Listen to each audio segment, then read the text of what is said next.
ஒருத்தன் பயங்கரமாக மது அருந்திட்டு போயிருக்கிறார் ரோட்டு வழியாக. நீங்கள் நிறைய ஆங்கிலம் பேசுகிறவங்க யாருன்னு நீங்கள் பார்த்தீங்க அப்படின்னா ரெண்டு பேர் தான் ஆங்கிலம் அதிகம் பேசுவாங்க. ஒன்று வெளிநாட்டுக்காரங்க, இன்னொன்று பாரில் குடித்தவங்க. அவங்க தான் அதிகமாக ஆங்கிலத்தில் பேசுவாங்க. அவர் அப்படியே ஆங்கிலத்தில் பேசிக்கிட்டு வர்றாரு. தெருவே அங்கிட்ட ஒதுங்கிட்டாங்க. உடனே இவர் வந்தவர் கிணத்தை எட்டி பார்த்துருக்கிறார். அன்னைக்கு பௌர்ணமி. கிணத்துக்குள்ளே நிலா இருந்துருக்கு. ஐயோ நிலா கிணத்துல விழுந்துருச்சு, யாராவது காப்பாற்றவாங்கன்னு கதறி இருக்கிறாரு, அழுது இருக்கிறாரு, உருண்டு இருக்கிறாரு. அவங்க கிடக்குறான் குடிகாரன்னு எல்லாரும் பேசாமல் போயிட்டாங்க. இவரால் தாங்க முடியல. ஒரு குடிமகனுடைய கடமை என்ன? ஒருத்தன் விழுந்து கிடக்குறான், ஒருத்தனும் துணைக்கு வர மாட்டேங்கிறாங்க. நான் காப்பாற்றுறேன் நிலாவை அப்படின்னு ஒரு பெரிய கயிறை எடுத்துட்டு வந்து கிணத்துக்குள்ள போட்டிருக்கிறாரு. போட்டு எப்படியாவது இதை பிடிச்சிக்கோன்னு இழுக்கிறாரு. அது எங்க பிடிக்கும்? பல தடவை உள்ள போட்டு எடுக்கும்போது ஏதாவது ஒரு செடியில மாட்டிக்கிச்சு அந்த கயிறு. இழுத்து பார்த்துருக்குறான். நிலா கயிறை பிடிச்சிக்கிச்சு. ஸ்ட்ராங்கா பிடிச்சிக்கோ, அண்ணன் உன்னைய காப்பாத்துறேன் வேகமா இழுத்து இருக்கிறாரு. அந்த செடி அந்து போய் அப்படியே மட்டமல்லாம விழுந்துருக்கிறாரு. விழுந்த உடனே வானத்துல பாக்குறாரு நிலா. அப்பா உன்னை காப்பாத்திட்டேன், நான் மட்டும் வரலன்னா உன் நிலைமை என்ன ஆயிருக்கும்? இனிமேல் அங்கிட்டு நடமாடும் போது கிணறு குளம்லாம் இருந்துச்சுன்னா கொஞ்சம் பார்த்துப்போ. நீ வாட்டுக்கு பகீர்னு உள்ள விழுந்துடுற, எவனாவது வந்தா நான் காப்பாத்துறதுக்கு நான் இருக்க போய் உன்னைய காப்பாத்திருக்கேன். இல்லைன்னா என்ன நடந்திருக்கும் அந்த உலகத்துல? உலகமே ரொம்ப சுயநலம் முடிச்ச உலகமா இருக்குட்டு அவர் போனார். தென்கட்சி சுவாமிநாதன் சொல்வார், இப்படித்தான் பல பைத்தியங்கள் தன்னால் தான் எல்லாம் நடந்து கொண்டிருக்கிறது என்று உளறிக் கொண்டிருக்கிறார்கள். அதுக்கு நம்ம நிலாவும் ஒரு ஹீரோயின் ஆயிடுச்சு. இந்த மாதிரி நிலா பற்றி நிறைய விஷயங்கள் ஆன்மீகத்திலே ஒன்று சொல்லிடலாமா? நீங்க அபிராமி அந்தாதி கேள்விப்பட்டிருப்பீங்க. அபிராமி பட்டர்னு ஒருத்தர் திருக்கடையூர்ல ரொம்ப ஆன்மீகத்துல ரொம்ப மூழ்கியவர். ஒரு கட்டத்துல அப்படியே அபிராமிக்கு ஒரு அடிமையாவே மாறிடுறாரு. தன் பேரையே அபிராமி பட்டர்னு மாத்திடுறாரு. என் நேரமும் கோயிலுக்குள்ளேயே உட்காந்து அபிராமிங்கிற அந்த அழகான அம்பாளையே நினைச்சுக்கிட்டே உட்காந்துருக்கிறார். அப்போ நம்ம தஞ்சாவூர் எல்லாத்தையுமே சரபோஜி மன்னர், மராட்டியத்தை சேர்ந்தவர், அவர் தான் ஆட்சி செய்கிறார். அவர் அங்கே காவிரி பூமிட்டத்தில் நீராடிட்டு கோயிலுக்கு போகலாம் அப்படின்னு உள்ள வர்றார். இவரை பிடிக்காத 4-5 பேர் இருப்பாங்களே ஊர்ல, யாராவது நிம்மதியா இருந்தா பிடிக்காதவங்க 4-5 பேர் இருப்பாங்கல்ல. இவன் என்னடா வீட்டு கஷ்டம் எதுவுமே இல்லாம எந்நேரம் உட்காந்து அபிராமின்னு கமலஹாசன் மாதிரி புலம்பிட்டே இருக்கிறான், இவன் எப்படி நிம்மதியா இருக்கலான்ட்டு போட்டு கொடுக்குறதுக்கு 4 பேர் இருப்பாங்கல்ல. அரசர்கிட்ட சொல்றாங்க, பாருங்க நீங்க வந்து அவன் எந்திரிச்சு உங்களுக்கு வணக்கம் சொல்லலை அப்படின்னு சொல்லியிருக்காங்க. உன்னை இருக்கட்டும் அப்படின்னு அவர் சாமி கும்பிட்டுட்டு வந்து, இவர் இங்க என்னவா இருக்கிறார்? இந்த பஞ்சாங்கம் இதெல்லாம் சொல்றவரா இருக்கிறார். இன்னைக்கு என்ன திதி அப்படின்னு அவரை தட்டி கேட்கிறார். அன்னைக்கு அமாவாசை திதி. ஆனா இவர் மனசுக்குள்ள பூரா யார் இருக்கிறா? அன்னை அபிராமி இருக்கிறாங்க. உடனே அந்த முழு நிலவு மாதிரி அம்பாள் முகத்தை நினைச்சுக்கிட்டு அமாவாசை அன்னைக்கு இவர் என்ன சொல்லிடுறாரு? இன்னைக்கு பௌர்ணமி அப்படின்றார். மன்னர் பிடிச்சிக்கிட்டார். கூட இருக்க சொல்லார், பாத்தீங்களா அமாவாசை அன்னைக்கு பௌர்ணமிங்கிறார். இப்போ பௌர்ணமி என்ன சொல்லுவார் இவருக்கு நீங்கள் ஏதாவது தண்டனை கொடுத்தே ஆகணும், கோவிலுக்குள்ளே வச்சுட்டு இந்த மாதிரிலாம் பண்ணுறாரு. உடனே அவரை அந்த ஊரி மாதிரி ஒன்று கெட்டி, இன்னைக்கு நைட்டு பௌர்ணமி வரலைன்னா உடனே இந்த ஒவ்வொரு இதாக வெட்டி தீயில போட்டுருவோம் அப்படின்றாங்க. அந்த சினிமாவில் தான் நம்ம பார்ப்போம்ல, அவர் இந்த சுப்பையான்னு நினைக்கிறேன், அவர் தான் அபிராமி பட்டராக நடிச்சிருப்பார், பயங்கரமாக நடிச்சிருப்பார். அந்த காலத்து மனிதர்கள் மாதிரிலாம் இன்னைக்கு நடிக்கிறதுக்கு ஆளே இல்லைல்ல. பாரதியாரும் அவர் தான் ஒரு படத்தில் நடிச்சிருப்பார், அவ்வளோ நல்லா நடிச்சிருப்பார். உடனே அவர் நின்று உதிக்கின்ற செங்கதிர் உச்சி திலகம் உணர்வுடையோர் மதிக்கின்ற மாணிக்கம் அப்படின்னு பாட்டா பாடுவார். 79ஆவதா ஒரு பாட்டு பாடுவார். விழிக்கே அருளுண்டு அபிராம வள்ளிக்கு வேதம் சொன்ன வழிக்கே வழிபடு நெஞ்சுண்டு அப்படின்னு பாடின உடனே அம்பாள் என்ன பண்ணுவாங்க, காதுல போட்டிருக்கிற மகர கொடையை கலட்டி அப்படி வீசி எரிஞ்சிருவாங்க. எரிஞ்ச உடனே அந்த தோடு நிலாவாக வந்துடும். அப்போ ஒரு பக்தன் கேட்டால் பௌர்ணமி அமாவாசை அன்னைக்கு கூட அது பௌர்ணமியாக மாறும் அப்படின்னு 100 பாட்டை சொல்லி அவர் முடிப்பாருன்னு அந்த புராண கதை முடியும். நான் இன்னைக்கு யோசிச்சு பார்க்கிறேன், அது அன்பாளுடைய ஆற்றலோ இல்லையோ, ஒரு விஷயத்தை நீங்க ஆழமாக உங்க மனசுக்குள் திரும்ப அழுத்தமாக சொன்னால் என்றாவது ஒரு நாள் நிச்சயமாக அது நிகழக்கூடிய வாய்ப்பு இருக்கு. நிறைய ஆங்கில புத்தகங்கள், தி சீக்ரெட்னு ஒரு புத்தகம், ரகசியங்கிற அந்த புத்தகத்தை எடுத்து படிச்சீங்கன்னா உங்க ஆழ் மனசுக்குள்ள அந்த சப்கான்சியஸ் மைண்டுக்குள்ள நீங்க என்ன பதிவு செய்யறீங்களோ அது நிச்சயம் ஒரு நாள் பழிக்கும். அதனாலதான் சின்ன குழந்தைங்க பக்கத்துல தூங்கிக்கிட்டு இருக்கும் போது அவங்க காதுக்குள்ள நீங்க என்ன சொல்ல வர்றீங்களோ அதை சொல்லுங்க அப்படிங்கிறாங்க. சின்ன குழந்தைங்க முடிச்சுக்கிட்டு இருக்கும் போது நம்ம பேச்சை கேட்க மாட்டேங்கிறாங்க. அவங்க தூங்கிக்கிட்டு இருக்கும்போது அவங்க காதுக்குள்ள, அப்பா இந்த சேட்டை பண்ணக்கூடாது, தம்பி நீ இந்த மாதிரி படிக்கணும், நீ இப்படி நடந்துக்கிடணும்னு டெய்லி காதுக்குள்ள குழந்தைகிட்ட பேசுங்கன்னு மனவியல் நிபுணர்கள் சொல்றாங்க. அப்படி சொல்லும் போது அவங்க ஆள் மனசுக்குள்ள போய் அது ஒவ்வொன்றா உட்காருமா. அப்ப அவங்க முழிச்சு வரும்போது அவங்க அறியாமையே அந்த வார்த்தைகள் அவர்களை வழி நடத்தும் என்று சொல்லுகிறார்கள். இப்ப நம்ம ஆள் மனசுல எதை உண்மையாக நம்புகிறோமோ அது நமக்கு ஒரு வெற்றியை நிச்சயமாக தரும். இப்ப நம்பிக்கைன்னு சொன்னதுனால சொல்றேன், ஏன்னா நமக்கு 9 நாள் பூஜையெல்லாம் நடந்திருக்கு, ஆயுத பூஜையெல்லாம். அதுக்கு கல்விக்கு அதிபதியெல்லாம் 3 நாள் சரஸ்வதியை கொண்டாடுற வழக்கம் நம்ம மக்கள்கிட்ட இருக்கு. நம்ம மயில்சாமி அண்ணாதுரை இருக்கிறார் இல்லையா, அவர் தமிழ் வழியில படிச்சவர், அரசு பள்ளிக்கூடத்துல படிச்சவர். ஆனா இந்திய விஞ்ஞானத்துல ரொம்ப முக்கியமான ஒரு இடத்துல இருந்தார். நம்ம விண்கலம் நிலாவுக்கு போறதுல அவர் ரொம்ப முக்கிய பங்கேற்று இருந்தார். அவரு தன்னுடைய வெற்றியை பத்தி ஒரு வரி சொன்னார். கல்வி எவ்வளவு முக்கியம் ஞாபகம் வச்சுக்கோங்க. கல்வியுடைய சிறப்பு என்ன அப்படின்னா, நான் தமிழ் வழியில படிச்சவன், அரசு பள்ளிக்கூடத்துல படிச்சவன், கல்வி என்னை கரையில் மட்டும் சேர்க்கவில்லை, நிலவு வரை கொண்டு போய் சேர்த்தது. படிச்ச படிப்பு எங்க கொண்டு சொல்லுவோம், படிச்சிருப்பா எப்படியாவது கரை சேர்ந்துருவேன் அப்படிதானே பிள்ளைகளுக்கு சொல்றோம். ஆனா அவரை எங்க கொண்டு போய் சேர்த்திருக்கு கல்வி? நிலா வரைக்கும் கொண்டு போய் சேர்த்திருக்கிறது என்றால் கல்வி எவ்வளவு முக்கியமானது என்பதை அடுத்த தலைமுறைக்கு நம்ம சொல்லிக் கொடுக்க வேண்டும். ஆங்கில வழியில படிக்கிறது தான் வெற்றி நிறைய பேர் நினைச்சிட்டு இருக்காங்க. இல்ல இல்ல, இந்த மண்ணில் சாதித்த எல்லா பெரியவர்களும் தமிழ் வழியில் கற்றவர்கள் தான், அரசு பள்ளிக்கூடத்தில் படித்தவர்கள் தான். அப்துல் கலாம் ஐயால இருந்து எல்லாருமே இந்த தமிழ் வழி கல்வியை கற்றுத்தான் இவ்வளவு பெரிய உயரத்துக்கு வந்திருக்கிறார்கள் என்பதை அவங்களுக்கு நம்ம கற்றுத்தரோம். ஒரு அழகான அழகியல் தத்துவத்தை இந்த நிலாவை வைத்து தாகூர் அவர் வாழ்க்கையில நடந்த ஒரு நிகழ்வு. நம்ம அந்த அற்புதமான விஷயம் எப்படி நம்மளை ஜெயிக்க விடாம தடுக்குதுன்னு அறிவுறுத்தத்துல பார்த்தோம்ல, அது மாதிரி தாகூர் வாழ்க்கையில ஒண்ணு நடக்குது. ஒரு நல்ல பௌர்ணமி இரவு, நதிக்கரை, ஒரு படகு வீடு. எவ்வளவு கவிஞர்கள் எப்படி வாழ்ந்துருக்காங்க பாருங்க. நம்ம பாரதிக்கு இதெல்லாம் கொடுத்தே வைக்கல, காணி நிலம் வேண்டும் பராசக்தின்னு வேண்டிட்டே செத்து போயிட்டான். ஆனா தாகூருக்கு இதெல்லாம் அமைஞ்சிருக்கு. நல்ல ஒரு நதிக்கரை, முழு நிலவு நாள், படகு வீட்டுக்குள்ள உட்காந்து ஒரு மெழுகுவர்த்தியை பொருத்தி வச்சு ஒரு தத்துவ விஞ்ஞான புஸ்தகம் ஒன்று படிச்சுட்டு இருக்கிறார். ரொம்ப சிக்கலான புத்தகம். அதை வாசிச்சுட்டே இருக்கிறாரு. அவருக்கு புரியவே இல்லை, மனசே ரொம்ப குழப்பமா இருக்கு. அவரால் எழுதவும் முடியல, படிக்கவும் முடியல. ரொம்ப நேரம் முயற்சி பண்ணி பார்த்துட்டு அந்த புத்தகத்தை மூடி வச்சுட்டு மெழுகுவர்த்தியை பூன் ஊதிட்டு நிமிர்ந்து பார்க்கிறார். இப்ப மெழுகுவர்த்தி அணைச்ச உடனே முழு நிலவின் ஒளியும் கதவு வழியாவும் ஜன்னல் வழியும் அப்படியே அந்த அறை முழுக்க நிரம்புது. இவ்வளவு நேரம் அந்த மெழுகுவர்த்தி அதை தடுத்து வச்சிருந்தது. மெழுகுவர்த்தி ஒளியில இது உள்ள வர முடியாம இருந்திருக்கு. மெழுகுவர்த்தியை அணைத்தவுடன் நிலவு ஒளி அந்த அறை முழுக்க வந்து விட்டது. வெளியில வந்து அந்த நிலாவை பார்த்து கொண்டே இருக்கிறார். அவர் மனசுக்குள்ள அத்தனை கற்பனைகளும் கவிதைகளும் உதிக்கிறது. வேகமா உட்கார்ந்து எழுதுகிறார். பின் குறிப்பாக ஒன்றை எழுதுகிறார். ஒரு சின்ன மெழுகுவர்த்தி இவ்வளவு பெரிய நிலவின் ஒளியை மறைத்திருந்தது. நம் வாழ்க்கையிலும் இப்படித்தான் சின்ன சின்ன அல்ப சந்தோஷங்கள் மிகப்பெரிய வெற்றியை காண முடியாமல் தடுத்து விடுகிறது. அவ்வளவு ஆச்சரியமா இருக்கு. இந்த மெழுகுவர்த்தி நிலாவையே மறைச்சுக்கிட்டு இருந்திருக்கு. அப்ப அதை அணைச்ச உடனே அந்த நிலா தன்னை போல உள்ள வந்திருக்குன்னா, நாம இது மாதிரி சின்ன சின்ன தேவையில்லாத விஷயங்களில் நம்ம நேரத்தை, நம்முடைய மனதை, நம்முடைய எண்ணத்தை செலுத்தி கொண்டிருந்தால் மிகப்பெரிய வெற்றிகளை நம்மால் அடைய முடியாது. மொபைலை குனிந்து பார்த்து கொண்டே இருந்தால் நிலாவை எப்படி நிமிர்ந்து பார்க்க முடியும்? இப்ப நிலாவை நிமிர்ந்து பார்க்க வேண்டும் என்றால் மொபைல்ல இருந்து நம்ம முதல் தலை நிமிரணும். நம்ம தலை நிமிர வைப்பதற்கு அந்த நிலா ஒரு துணையாக இருக்கும் என்று இந்த நாளில் நாம நம்ப வேண்டும். இப்ப இலக்கியத்துல இருந்து ஒண்ணு பார்த்துவோம். இப்ப நம்ம ஊரு அதியமான் ஊர். கடையேழு வள்ளல்கள்ல அதியமான் ஒருத்தர், அப்படிதானே? கடையேழு வள்ளல்கள் இன்னொருத்தர் முக்கியமானவர் இருக்கிறார். ரொம்ப முக்கியமானவர் யாரு? பாரிவள்ளல். பரம்பு மலையை ஆண்ட பாரிவள்ளல். அவர் என்ன பண்ணாரு? முல்லைக்கு தேரை கொடுத்துட்டு அவர் பாட்டுக்கு நடந்து போயிட்டார் இல்லையா? ரொம்ப ஆச்சரியம் பாருங்களேன். நம்ம தமிழ்ல நீங்க நினைச்சு நினைச்சு ருசிகரமா ஆச்சரியப்படுற விஷயம் நிறைய இருக்கு. இந்த 7 பேர் இருக்கிறாங்களா கடையேழு வள்ளல்கள், பாரி, ஓரி, காரி, அதியன், ஆயண்டிரன், நள்ளி, இன்னொருத்தர் யாருங்க? பேகன். இந்த 7 பேருமே பேரரசர்கள் கிடையாது. சேர, சோழ, பாண்டியன் தானே பேரரசர்கள். இவங்க 7 பேருமே பேரரசர்கள் கிடையாது, குறுநில மன்னர்கள்.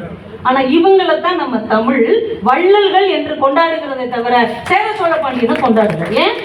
அவங்க யாருக்கும் கொடுக்கலையா? கொடுத்துருக்காங்க. நிறைய செல்வம் வைத்து குறையாக கொடுப்பவனை விட குறைவான செல்வத்தை வைத்து அதிகமாக கொடுக்கிறவனைத்தான் எங்கள் மொழி கொண்டாடும். எப்பேற்பட்ட மொழி பாருங்க. இவங்கிட்ட கொஞ்சம் தான் இருக்கு, ஆனா அதை அவன் எல்லாருக்கும் வாரி வாரி கொடுத்திருக்கிறான்னா இவன் தான் கொண்டாடப்பட வேண்டியவன் என்று நம்முடைய தமிழ் முன்னோர்கள் முடிவு செய்திருக்கிறார்கள். அதுல ஒரு முக்கியமான மன்னன் பாரி. பாரி போர்ல வஞ்சகத்தால இறந்து போயிடான். அவனை வீரத்தால ஜெயிக்க முடியாத சேர சோழ பாண்டியர்கள் 3 பேருமே என்ன பண்றாங்க, 3 பேரும் ஒன்று சேர்ந்து சூழ்ச்சி செய்து பாரியை கொன்றுறாங்க. இப்போ இது மாசம் நடக்குது. இப்போ அவங்க பிள்ளைங்க 2 பேரும் அனாதையா நிற்கிறாங்க, அங்கவையும் சங்கவையும். நீங்க யோசிச்சு பாருங்களேன், ஒரு காலத்துல அப்படி பெரிய இடத்துல இருந்துட்டு டக்குன்னு அவங்க நிலைமை தடுமாறி கீழே வரும்போது யார் துணைக்கு வருவாங்கன்னு நினைக்கிறீங்க? ஒரு சொந்தக்காரங்களும் வரமாட்டாங்க. உண்மையிலே நீங்க ஒரே ஒரு நல்ல நண்பனோட பழகிருந்தீங்கன்னு வைங்களேன், அவன் தான் வந்து நிற்பான். அப்படி ஒரு நண்பனை பாரி சேர்த்து வச்சிருந்தார். யாரு? கபிலன் என்கின்ற ஒரு தமிழ் புலவர். இவ்வளவு பிரச்சனைக்கு மத்தியில பாரி இழந்து, பரம்புமலை இழந்து, எல்லாரும் இறந்து போன பிறகு இந்த 2 பிள்ளைகளையும் கையோடு அழைச்சிட்டு வந்து தன் வீட்டில் வச்சிருக்கிறார். 1 மாசம் ஆயிடுச்சு. அன்னைக்கு பௌர்ணமி. புறநானூற்றில் இந்த பாடல் வருகிறது. பாரி மகளிர் இந்த 2 பேரும் சேர்ந்து எழுதின பாட்டு.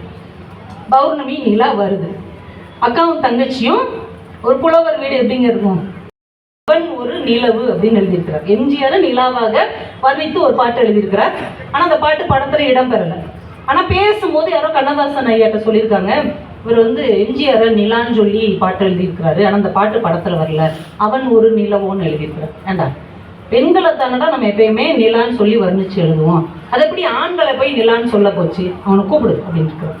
2 பேரும் சந்திக்கிறாங்க. ஏன்பா உன் இஷ்டத்துக்கு நீ எழுதுவியா? உனக்கு எம்ஜிஆர் பிடிச்சிச்சுங்கிறதுக்காக நீ என்ன வேணா எழுதுவியா? நிலானா பெண் தான்ப்பா, பெண்மைக்கு தான்ப்பா நம்ம நிலாவை சொல்லுவோம், அது குளிர்ச்சிங்கிறதுனால. ஆண்களுக்கு சூரியனை தான் சொல்லுவோம், நீ எப்படி ஆணுக்கு போய் ஒரு நிலான்னு எழுதலாம்? இவர் சிரிச்சுக்கிட்டே சொல்லுவார், இல்லைண்ணே நிலா வந்து ஆண் தான். இப்ப நீங்க சொல்லுங்க, நிலா ஆணா பெண்ணா? நிலா ஆணா பெண்ணா? ஐயா சொல்றாங்க நிலா ஆண் அப்படிங்கிறாங்க. இந்த சைட்ல இருந்து சொல்லுங்க, நிலா ஆணா பெண்ணா? பேச்ச கேட்டு வந்து உட்கார்ந்ததுக்கு எங்களையே கேள்வி கேட்டு தோழர். நாங்க ஒரு தடவை இந்த மாதிரி டிஸ்கஸ் பண்ணோம். தமிழச்சி தங்கப்பாண்டியன் அவங்க கிட்ட நான் கேட்டேன், நிலா ஆணா பெண்ணா அப்படின்னு ஒரு மெசேஜ் அனுப்பினேன். உடனே அவங்க உடனே போட்டாங்க, ஆண்களுக்கு பெண், பெண்களுக்கு ஆண் அப்படின்னு போட்டாங்க. பெண்கள் பார்த்தா அது ஆணம், ஆண்கள் பார்த்தா அது பெண்ணாம். இன்னொரு அண்ணா எங்க ஊர்ல இருக்கிறாங்க, நரேந்திரகுமார், நல்ல ஒரு சிந்தனையாளர். அவருக்கு அதே மெசேஜை போட்டேன், நிலா ஆணா பெண்ணா அப்படின்னு. அவர் படக்குன்னு போட்டார், சந்திரன் என்று சொன்னால் ஆண், வெண்ணிலா என்று சொன்னால் பெண் அப்படின்னு போட்டார். எது சொன்னாலும் பொருத்தமா இருக்கு பாருங்களேன். நிலா நமக்கு வந்து அப்படி ஒரு ஸ்பேஸ் கொடுக்கு, என்ன வேணா சொல்லுங்கடா, நான் எல்லாத்துக்கும் பொருந்தி வருவேன் அப்படிங்கிற மாதிரி வச்சு செய்யறதுக்கு வாய்ப்பு கொடுத்துருக்கிறது நம்ம நிலா தான். என் ஃப்ரெண்டு ஒருத்தர் என்கிட்ட ஒரு நாள் கேட்டான், இந்த ரூபா நாணயம் இருக்குல்ல, நாணயம் இருக்குல்ல, 1 ரூபா 2 ரூபாய் நாணயம், இது ஆணா பெண்ணான்னு என்கிட்ட கேட்டான். எனக்கு உண்மையிலே புரியல, தெரியலையே பண்ண அந்த நாணயம் வந்து பெண் தான் அப்படின்னா. எப்படி இவ்வளவு உறுதியா சொல்ற அப்படின்னு, அதான் தலையும் பூவுமா இருக்குல்ல அப்படின்னு. ஒரு பக்கம் தலைக்கு பின்னாடி பூ இருக்குல்ல, அப்ப அது பெண் தான். எப்படி எல்லாம் யோசிக்கிறாங்க பாருங்க. முன்னாடி எல்லாம் ஃப்ரெண்ட்ஸ் எல்லாம் ஒண்ணு சேர்ந்தோம்னா இந்த மாதிரி, அது தேவையே இல்லாதவ கூட இருக்கலாம், ஆனா அதுக்குள்ள ஒரு உணர்வு பூர்வமா, ஒரு கவித்துவமா யோசித்த காலம் இருந்தது. இன்னைக்கு அப்படி யாராவது உட்காந்து பேசுறாங்களா?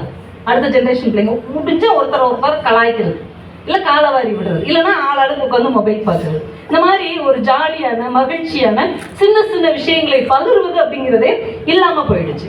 இப்ப வாலி சொல்றாரு, இல்லைண்ணே நிலா வந்து ஆண் தான், அதனால நான் கரெக்டா தான் எழுதினேன். எப்படிப்பா நீ நிரூபிச்சு காட்டு என்கிட்ட அப்படின்னு. நான் 3 விதமா நிரூபிச்சு காட்டுறேன் அப்படின்னாரு. என்ன 3 விதம் சொல்லு அப்படின்னாரு. ஒண்ணு சினிமா வச்சே நிரூபிச்சு காட்டுறேன், நம்மளாம் சினிமாக்காரங்க தானே. சிவகவின்னு ஒரு படம், பழைய படம், ரொம்ப பெரியவங்க பார்த்துருப்பீங்கன்னு நினைக்கிறேன். சிவகவின்னு ஒரு படம், MK தியாகராஜ பாகவதர் ஹீரோவா நடிச்ச படம். அதுல அவர் வந்து ஒரு சிற்பியா வருவார் போல, கவிஞரா அந்த மாதிரி வருவார் போல. அந்த படத்துல TR ராஜகுமாரின்னு ஒரு நடிகை, அவங்க அரண்மனையில நடனம் ஆடுகிற ஒரு நர்த்தகி. அவங்களுக்கு இவர் மேல ஒரு தலை காதல். அதனால என்ன பண்றாங்க, ஒரு நாள் இரவு நேரத்துல அவர்கிட்ட போய் தன்னுடைய காதலை சொல்றாங்க, நான் உன்னைய ரொம்ப லவ் பண்றேன் அப்படின்னு. அவர் ஐயோ நான் அப்படிப்பட்ட ஆள்லாம் கிடையாது அம்மா, நீ சென்று விடு அப்படின்னு சொல்லி அனுப்பி விட்டுறாரு. நம்ம அவமானத்தை தாங்காம என்ன பண்றாங்க, அரசன் கிட்ட வந்து அவர் மேல பழிய போட்டாங்க. இவர் என்கிட்ட தப்பா நடக்க முயற்சி பண்ணாரு, ரொம்ப மோசமானவர் அப்படின்னு அந்த அம்மா அரசர்கிட்ட வந்து பழிய போட்டுறாங்க. அரசர் அவரை கூப்பிட்டு விசாரிக்கிறாங்க, என்ன இப்படி நடந்துச்சான்னு. இல்லைங்க என்கிட்ட நான் ஒரு பாவமும் அறியாதவன் அப்படின்னு சொல்றாரு. இப்ப இதுக்கு சாட்சி யாரு அப்படின்னு அரசன் கேட்கிறான். அது இரவு நேரத்தில் நடந்த சம்பவம் தானே. அவர் சொல்றாரு, நிலா தான் சாட்சி, சந்திரன் தான் சாட்சி, இந்த காட்சியை அவன் தான் பார்த்துட்டு இருந்தான். அப்ப சந்திரன் சாட்சி சொல்ல வருவானா அப்படின்னு உடனே அவர் ஒரு கவிஞர் தானே. உடனே அவர் பாடல் பாடின உடனே வந்துடுறான் யாரு, சந்திரன்.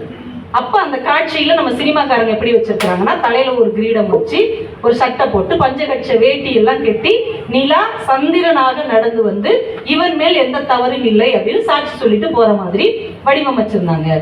அப்ப சினிமாலேயே சந்திரனை ஆணாகத்தான் காட்டி இருக்கிறார்கள். இது ஒரு பாயிண்ட் அப்படின்னு இருக்காரு. பரவாயில்லையப்பா, சூப்பரா சொல்றீங்க, அடுத்து என்ன பாயிண்ட் அப்படின்னு கேட்டிருக்காரு. ரெண்டாவது, உங்களுக்கு ஆன்மீகம் பிடிக்கும்னு நான் ஆன்மீகத்தை வச்சே சொல்றேன். நவக்கிரகங்கள் இருக்கிற கோவிலுக்கு நீங்க போனீங்கன்னா 9 நவக்கிரகம் இருக்கும் இல்லையா? சூரியன் இருக்கும், சந்திரன், ராகு, கேது, செவ்வாய், புதன் எல்லாமே இருக்கும். அப்ப சூரியனுக்கு ஒரு மனைவி வச்சிருப்பாங்க, சந்திரனுக்கு மனைவி ரோஹிணின்னு எழுதியிருக்கும் பெரிய கோவில்கள் எல்லாம். இப்ப சந்திரன் ஆணாக இருக்க போய் தானே அவருக்கு மனைவின்னு ரோஹிணின்னு ஒருத்திய வச்சிருக்கிறாங்க. ஆன்மீக ரீதியா பார்த்தாலும் நிலா என்பது ஆண் தான் அப்படின்னு இருக்கிறார். கண்ணதாசன் மிரண்டுட்டார். வேற என்னப்பா 3வது பாயிண்ட் வச்சிருக்கிற? நான் விஞ்ஞான ரீதியாவே ஒரு பாயிண்ட் வச்சிருக்கேன் அப்படின்னு இருக்க.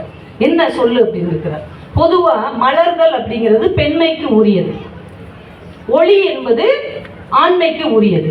இப்ப சூரியனை பார்த்த உடனே தாமரை பூ மலரும், நிலாவை பார்த்த உடனே அல்லிப்பூ மலரும், மின்னலை பார்த்த உடனே தாழம்பூ மலரும். இதுதான் நம்முடைய விஞ்ஞான அறிவியல். அப்போ நிலாவை பார்த்து அள்ளி மலர்கிறது என்றால் நிலா ஆணாக இருப்பதால் தான் அது மலர்விக்கிறது, இது மலர்கிறது அப்படிங்கிறார். எப்படிலாம் டிஸ்கஸ் பண்ணியிருக்காங்க பாருங்க. அன்னைக்கு 2 பெரிய கவிஞர்கள் ஒரே இடத்துல உட்கார்ந்து படத்திலே வராத ஒரு பாட்டுக்காக இவ்வளவு நேரம் பேசியிருக்கிறாங்க. இதை வாலி பதிவு செய்திருக்கிறார். அப்ப எவ்வளவு ஒரு அழகான சகஜமான ஒரு பாவனை நம்ம பெரியவங்க கிட்ட இருந்தது. இன்னைக்கு 2 ஒரே திறமை உள்ளவங்கள்ட்ட நீங்க மேடையில் நின்று பேச வைக்க முடியுமா? பேச வைக்க முடியுமா? பக்கத்துல உட்கார்ந்தாலே அவ்வளவுதான். அவர் வந்ததுக்கு அப்புறம் நான் வர்றேன், அவர் போனதுக்கு அப்புறம் நான் வர்றேன், அவ்வளவு ஈகோ. ஆனால் அன்னைக்கு எந்த ஒரு ஈகோவும் இல்லாமல் நாங்கள் எல்லாருமே தமிழ் சான்றோர்கள் என்கின்ற விதத்தில் எல்லாவற்றையும் பேசுவதற்கான ஒரு அழகான சூழல் அன்றைக்கு இருந்திருக்கிறது. அப்ப இதெல்லாம் எதை பார்த்தா தெரியும்? புத்தகத்தை படிச்சு பார்த்தா தானே தெரியும். வாலி அவர்கள் நினைவு நாடாக்கள்னு எழுதியிருக்கிற புத்தகத்துல நீங்க படிச்சீங்கன்னா நாம என்னென்னலாம் படம் பார்த்தோம், அதுல நமக்கு தெரியாத சம்பவங்கள்லாம் இருக்கு இல்லையா, அது அவ்வளவு அழகாக எளிமையாக பதிவு செய்திருக்கிறார். அதுல வந்துதான் இந்த நிலா சார்ந்த விவாதம். அதனால நிலா தலைப்பை தான் வச்சிருக்கிறோம், இதையும் கூட சேர்த்துருவோம் அப்படின்னு இதையும் கொண்டு வந்து சேர்த்துட்டேன். அப்புறம் நிலா பத்தி நிறைய கட்டுக்கதைகள் வேற நம்ம ஊர்ல உழவுது. அதை மோட்டிவேஷனல் ஸ்டோரியாவே ஸ்கூல் காலேஜ்ல எல்லாம் எங்க மக்கள் சொல்லுவாங்க. நானே அது கட்டுக்கதைன்னு தெரியாம நானே 4-5 இடத்துல அதை சொல்லி பயங்கரமா எல்லாரையும் நான் ஊக்குவிச்சிருக்கேன். என்ன அப்படின்னா, நீங்களும் கேள்விப்பட்டிருப்பீங்க, ஆம்ஸ்ட்ராங்கும் ஆல்ட்ரினும் தான் நிலாவுக்கு போனாங்க, கரெக்டா? ஆனா நிலால கால் பதிச்சவர் யாரு? ஆம்ஸ்ட்ராங். ஆனா ஒரு கட்டுக்கதை என்ன வரும் அப்படின்னா, ஆல்ட்ரின் தான் நிலால இறங்க வேண்டியவர், ஆம்ஸ்ட்ராங் கூட துணைக்கு போனவர், அவர் கப்பல் படை தளபதி, இவர் தான் விமானத்தை பத்தி எல்லாம் தெரிஞ்ச பைலட், இவரு தான் நிலாவில் நடக்கிறதுக்கு பயிற்சி கொடுத்துருக்காங்க. 2 பேரும் அந்த விண்கலத்துல ஏறி நிலால இறங்கிட்டாங்க. இப்ப கீழே அவங்க நாசால இருந்து தகவல் வருது, பைலட் ஃபர்ஸ்ட், அப்ப ஆல்ட்ரின் இறங்கணும். இது கதை, கட்டுக்கதை. ஆல்ட்ரின் இறங்கணும், அவருக்கான கதவு திறக்குது. அவர் பயந்து போயிட்டாரு. ஒருவேளை இந்த மண் எப்படிப்பட்ட மண் நம்மளுக்கு தெரியாது, இதனை நம்ம திரும்புவோம்னா நிலாவில் இருக்கிற மண் எப்படி இருக்குன்னு தெரியாது. புதை மணலா இருந்து நம்மளை உள்ள இழுத்துருச்சுன்னா, எரிமணலா இருந்து நம்ம காலை வச்சோடனே நம்மளை எரிச்சிருச்சுன்னா என்ன செய்யணும்? 1 செகண்ட் தயங்கி இருக்கிறார். இப்ப அடுத்த கட்டளை வந்துருச்சு பூமியில இருந்து, கோ பைலட் நெக்ஸ்ட், படக்குன்னு ஆம்ஸ்ட்ராங் காலை வச்சுட்டார். இப்ப நிலாவில் கால் பதித்த முதல் மனிதன் என்கின்ற வரலாற்று சுவட்டை ஆம்ஸ்ட்ராங் தட்டி சென்று விட்டார். இந்த வாய்ப்பை தவறவிட்டதை நினைத்து நினைத்து நொந்து பைத்தியம் பிடித்து ஆல்ட்ரின் இறந்து போய்விட்டார் இப்படின்னு ஒரு கதை வாட்ஸ்அப்ல சுத்தி வந்து, நாங்களும் ரொம்ப நல்லா இருக்குது வாழ்க்கையில நீங்க ஒரு நொடி தயங்குனீங்கன்னா, ஒரு அடி எடுத்து வைக்க தயங்குனீங்கன்னா வரலாற்றில் உங்கள் சுவட்டை பதிக்க முடியாமலேயே போய்விடும் அப்படிலாம் நிறைய இடத்துல சொல்லி, அப்புறம் பார்த்தா எங்களை விட பெரிய பேச்சாளர்கள்லாம் எங்களை கூப்பிட்டு சப்பு 4 அடி விட்டு என்னென்ன கதை விட்டுக்கிட்டு இருக்கீங்க நீங்க. அவ்வளோ பெரிய விஷயம் நிலாவுக்கு மனிதன் போறதுங்கிறது பெரிய விஷயம். அதுல போய் அப்படி அல்பத்தனமா நீ இறங்காட்டி நீ இறங்குன்னா சொல்லுவாங்க. அது 1000 முறை ஒத்திகை பார்க்கப்பட்டு 1000 முறை நிகழ்த்தப்பட்டு இப்படித்தான் நடக்க வேண்டும் என்று உறுதி செய்யப்பட்டது. ஆம்ஸ்ட்ராங் தான் இறங்கணுங்கிறது தான் விதி, அவர் தான் இறங்கினார். அதனால இப்படி மாத்தி போட்டு குழப்பி மக்களையும் ஒரு வழி ஆக்காதீங்க அப்படின்னு சொன்னாங்க. அப்ப நிலா சார்ந்து இப்படி அறிவியல் பூர்வமாகவே கட்டுக்கதைகளும் நம்மை சுற்றி வந்து கொண்டே இருக்கிறது. ஆனா கூட அந்த கதை நல்லா தானே இருக்கு. ஒரு மனுஷன் தயங்க கூடாது, ஒரு அடி முன்னாடி போகணும், ஒரு நொடி மற்றவங்களை காட்டி நீங்க முன்னாடி இருந்தீங்கன்னா வாழ்க்கையை ஜெயித்து விடலாம் அப்படிங்கிற அந்த கட்டுக்கதை கூட ரொம்ப நல்லா தான் இருக்குது. இன்னொன்று ஒரு ஆச்சரியம் நான் உங்களுக்கு ஒன்று சொல்கிறேன், நீங்கள் ஆச்சரியப்படுவீங்க. டைட்டானிக்னு ஒரு படம் வந்ததுல, வந்ததா இல்லையா? அந்த படம் எல்லாம் விரட்டி விரட்டி பார்த்த ஞாபகம் இருக்கா? நம்ம அதிகமாக பார்த்த ஒரு ஆங்கில படமாக இருந்தால் அது டைட்டானிக்காக தான் இருக்குது. குடும்பத்தோடு பார்த்த ஒரு ஆங்கில படமாக இருந்தால் ஞாபகம் இருக்குல்ல? ஒரு 25 வருஷம் இருக்குன்னு நினைக்கிறேன், 30 வருஷம் இருக்குன்னு நினைக்கிறேன். அந்த படம் வந்து அவ்வளவு எல்லாரும் அந்த ஆசையாக அந்த படத்தை பார்த்தாங்க. அந்த ரோஸ் ஜாக் அது மாதிரிலாம் டிஷர்ட்லாம் போட்டுட்டு நம்ம தெருவில் ஆம்பளை பசங்கள்லாம் சுற்றினாங்க. இருந்ததுங்களா? ஜாக் ரோஸ் தானே? ஆமாம், படம் எடுத்தவ ஒரு கேமரா.